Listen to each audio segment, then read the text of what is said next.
Your needs and your emotions won't ever be met unless you know how to properly translate them. So my question is, why don't we prioritize teaching that to kids? I mean, to a certain extent, we kind of do, but none of the current generations were commonly raised with enough emotional maturity and awareness to communicate their feelings to the extent that is needed, I believe, on a day-to-day basis.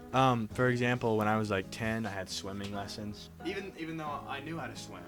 And from my perspective, this coach was cruel. She was strict and stern. There was a misunderstanding where I accidentally did double the laps. She was pretty physical, so it kind of sometimes felt like she was holding us underwater. The coach thought that I was a rude, disobedient kid, I assume. That was the disposition I felt like she had. But in reality, I just didn't know how to convey that I didn't think my efforts were being recognized. I wanted freedom, and the closeness of the training made me stressed out. And her tone of voice made me feel like I was doing something wrong, which caused me to be very defensive.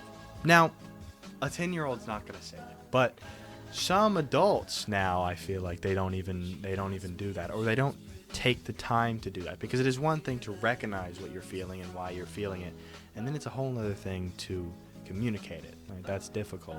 But if you don't want to feel isolated and misunderstood, it is good to learn how to articulate your emotions. You'll always be a dumb one.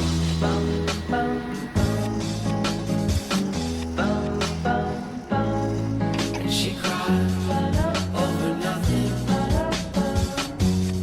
So there was nothing I could do.